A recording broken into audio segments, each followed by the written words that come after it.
ನಂಗೆ ಗೊತ್ತು ನಿಮಗೆ ಇದನ್ನ ಕೇಳೋದಕ್ಕೆ ಇಷ್ಟ ಆಗಲ್ಲ, ಬಟ್ ಇದೇ ರೀಸನ್ಗೆ 90% ಸ್ಟಾರ್ಟಪ್ಸು ಬೇಗ ಸತ್ತೋಗ್ತಾ ಇದ್ದಾವೆ. ಈ ಸ್ಟಾರ್ಟಪ್ಸು ಫೇಲ್ ಆಗ್ತಾ ಇರೋದು ಒಂದು ಕೆಟ್ಟ ಐಡಿಯಾಯಿಂದ ಅಲ್ಲ. ಇವಾಗ ನಾನೇನು ಹೇಳ್ತೀನಿ, ಈ 3 ಸೈಲೆಂಟ್ ಕಿಲ್ಲರ್ಸು ಇದು ಒಂದು ಮಾರ್ಕೆಟ್ ಕಾಂಪಿಟೇಷನ್ಗಿನ ಬೇಗ ಒಬ್ಬ ಫೌಂಡರ್ನ ಡಿಸ್ಟ್ರಾಯ್ ಮಾಡ್ತಾ ಇದ್ದಾವೆ.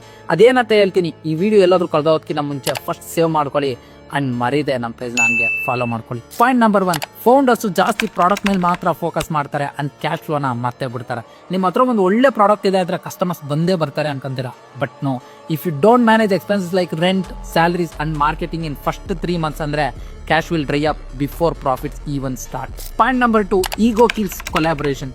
ಎಲ್ಲ ನಾನೇ ಹ್ಯಾಂಡ್ಲ್ ಮಾಡ್ತೀನಿ ಅನ್ನೋ ಮೈಂಡ್ ಸೆಟ್ಟು ನಿಮ್ಮ ಸ್ಟಾರ್ಟಪ್ಗೆ ಪಾಯ್ಸನ್ ಇದ್ದಂಗೆ. ತುಂಬ ಸಕ್ಸಸ್ ಫೌಂಡರ್ಸು ಫಸ್ಟ್ ಒಂದು ಒಳ್ಳೆ ಟೀಮ್ ಬಿಲ್ಡ್ ಮಾಡ್ತಾರೆ ಅಂಡ್ ದೆ ಡೆಲಿಗೇಟ್ ಫಾಸ್ಟ್. ಅವ್ರ ಮೆಂಟರ್ಸ್ ಹೇಳೋದನ್ನ ಕ್ಲೀನಾಗಿ ಕೇಳಿಸ್ಕೊಂತಾರೆ.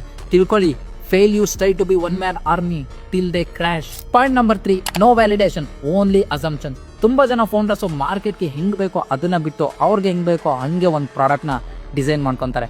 ಒಂದು 500 rupees ಆ್ಯಡ್ ಕ್ಯಾಂಪೇನೋ ಅಂಡ್ 50 ಕಸ್ಟಮರ್ ಕಾಲ್ಸು ನಿಮ್ಮನ್ನ ಲಕ್ಷ ಇನ್ವೆಸ್ಟ್ ಮಾಡಿ ವೇಸ್ಟ್ ಮಾಡೋದ್ರಿಂದ ಸೇವ್ ಮಾಡುತ್ತೆ.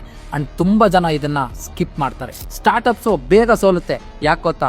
ತುಂಬ ಜನ ಫೌಂಡರ್ಸು ಈ ಆರ್ಸ್ಟ್ ಟ್ರೂತ್ನ ಫೇಸ್ ಮಾಡೋದಕ್ಕೆ ರಿಫ್ಯೂಸ್ ಮಾಡ್ತಾರೆ. ನಿಮಗೆ ಏನನ್ಸುತ್ತೆ ಕಮೆಂಟ್ ಮಾಡಿ. ಈ ರೀಲ್ನ ಸೇವ್ ಮಾಡ್ಕೊಳ್ಳಿ ಅಂಡ್ ಬಿಸ್ನೆಸ್ ಸ್ಟಾರ್ಟ್ ಮಾಡಬೇಕು ಅಂದ್ಕೊಂಡಿರೋ ನಿಮ್ಮ ಫ್ರೆಂಡ್ಗೂ ಶೇರ್ ಮಾಡಿ. ಅಂಡ್ ಇದೇ ರೀತಿ ಇನ್ಫಾರ್ಮೇಟಿವ್ ಕಂಟೆಂಟ್ಗೆ ಮರಿದೇ ನಮ್ಮ ಪೇಜ್ ಫಾಲೋ ಮಾಡ್ಕೊಳ್ಳಿ. ಮತ್ತೆ ಸಿಗ್ತೀನಿ.